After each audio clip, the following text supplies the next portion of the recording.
Analisis isu unit kerja di RSUP Prof. Ngurah Denpasar. Perkenalkan, nama saya Dr. Nilo Sukma Pratibimurti, Embiomed Spesialis Anak. Saya saat ini menjabat sebagai dokter pendidik klinis dan sedang mengikuti Darsat CPNS Kemenkes 2022. Pertama, saya akan melakukan identifikasi dan deskripsi isu, di mana analisis situasi instansi dimulai dengan mengidentifikasi isu yang muncul pada instansi kerja penulis, yaitu saya sendiri di Rumah Sakit Umum Pusat Prof. Ngurah, khususnya di Poliklinik dan Ruang Rawat Anak. Isu muncul berdasarkan hasil observasi dan pengalaman saya selama masa CPNS. Berikut adalah beberapa isu yang berhasil saya identifikasi di tempat tugas. Yang pertama, belum tersedianya tempat bermain anak yang representatif di area poliklinik di RSUP. Poliklinik anak merupakan salah satu layanan rawat jalan yang cukup ramai dikunjungi setiap hari, di mana area bermain anak tentu akan turut membantu memberikan pelayanan dan kenyamanan bagi anak yang datang berobat, terutama saat anak menunggu antrian pemeriksaan. Berdasarkan pengamatan saya sendiri, dan saya juga sempat mewawancarai anak-anak yang datang berobat, terkesan bahwa anak sering kali bosan karena harus menunggu lama dan hanya berdiam diri saja. Kemudian yang kedua, belum optimalnya penggunaan ASI eksklusif pada bayi di ruang perawatan neonatus di Rumah Sakit Prof. Ngurah selama ini. Jadi, belum semua bayi yang dirawat di ruang level 1, 2, dan 3 mendapatkan ASI eksklusif.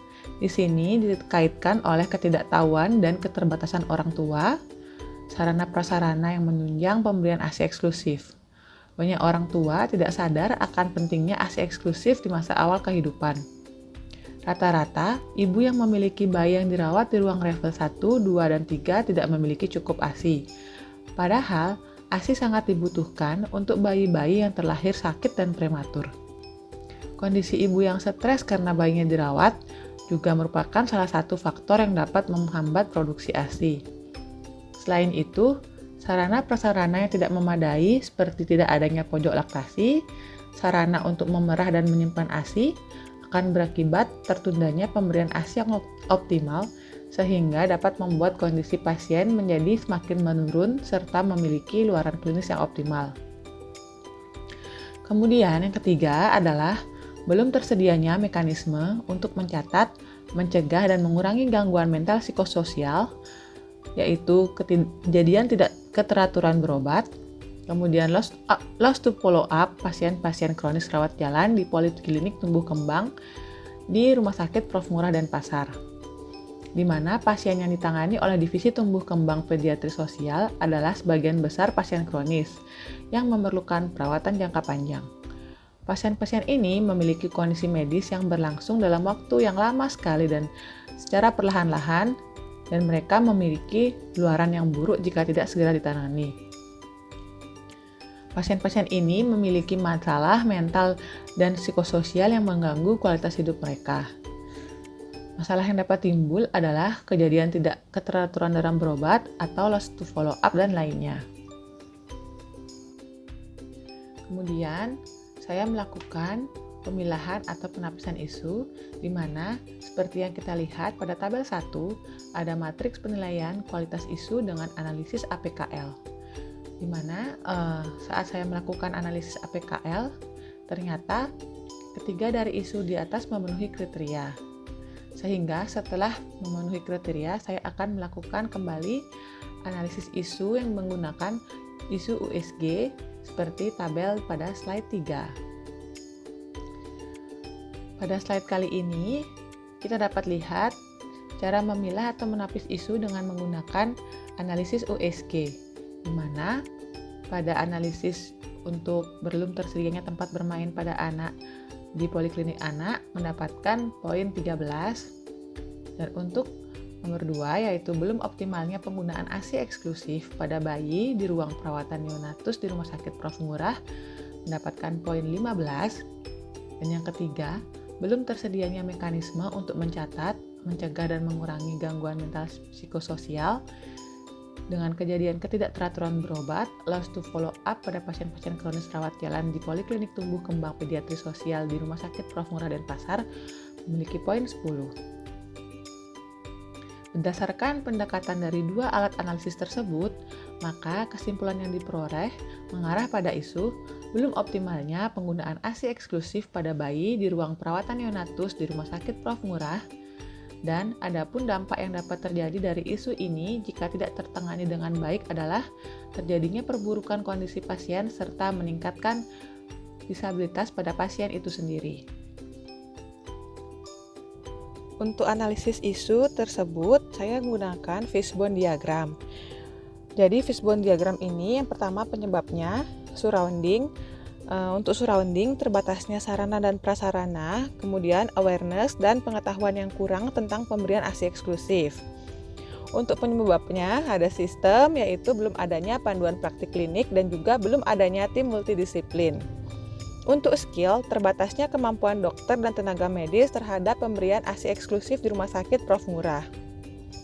Untuk supplier, terbatasnya alat-alat seperti misalkan alat untuk pemerah ASI, kemudian freezer ASI, dan yang lain sebagainya.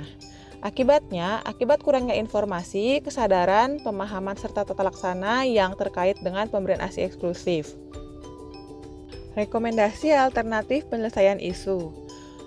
Yang pertama, awareness dan pengetahuan yang kurang tentang pemberian ASI eksklusif, di mana saya melaksanakan kegiatan sosialisasi penyebaran informasi melalui seminar untuk masyarakat awam dan juga tenaga medis, melakukan webinar, workshop pada media sosial ataupun media cetak. Hasil yang akan diharapkan, informasi tersampaikan kepada masyarakat dan juga mendapatkan update ilmu untuk tenaga medis. Kemudian yang kedua, terbatasnya sarana-prasarana yang spesifik untuk menunjang keberhasilan pemberian ASI eksklusif, di mana saya akan membuat kajian analisis mengenai kebutuhan pengadaan alat dan sarana-prasarana. Kegiatan ini akan dilakukan secara berkelanjutan dan pengadaan alat seharusnya dapat dilakukan di Rumah Sakit Prof. Ngurah. Yang ketiga, terbatasnya kemampuan dokter dan tenaga medis tentang pemberian ASI eksklusif. Di sini saya merencanakan akan mengikuti seminar serta workshop tentang pemberian ASI eksklusif dan dilaksanakan secara berkelanjutan. Hal ini dapat membantu meningkatkan kompetensi dokter dan juga tenaga medis terkait. Kemudian yang keempat, belum adanya panduan praktik klinik mengenai pemberian ASI eksklusif. Saya akan melakukan penyusunan kajian dan panduan berdasarkan pada referensi yang akan ditetapkan oleh kolegium dalam rangka penyesuaian pengendalian mutu pada pemberian ASI eksklusif di Rumah Sakit Prof. Ngurah. Yang kelima, belum tersusunnya tim multidisiplin dalam pelaksanaan pemberian ASI eksklusif. Saya akan menyusun tim multidisiplin terkait dengan pemberian ASI eksklusif, dan hal ini akan dilakukan terus-menerus dalam bentuk multidisiplin sesuai bidang ilmu dalam pemberian ASI eksklusif.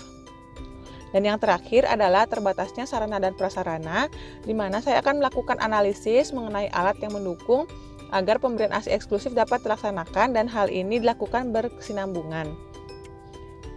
Adapun dampak isu yang akan terjadi bila kita tidak melakukan penanganan isu prioritas di atas, maka akan berakibat menurunnya kualitas kesehatan pasien dan patient safety, menurunnya kualitas pelayanan kesehatan yang dilakukan, dan menurunnya kualitas petugas kesehatan dalam memberikan pelayanan, terutama pada bayi-bayi prematur yang dirawat di ruang rawat neonatus level 2 dan level 3. Gagasan pemecah isu.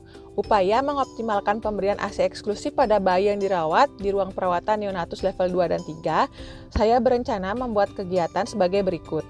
Yang pertama, untuk melakukan persiapan penyusunan draft leaflet mengenai pemberian ASI eksklusif di Prof. Ngurah. Yang kedua, melakukan pembuatan leaflet. Yang ketiga, melaksanakan pretest terhadap ibu-ibu yang memiliki bayi yang dirawat di ruangan neonatus level 2 dan 3. Kemudian, saya akan melakukan sosialisasi mengenai pemberian ASI eksklusif di Rumah Sakit Umum Pusat Prof. Ngurah.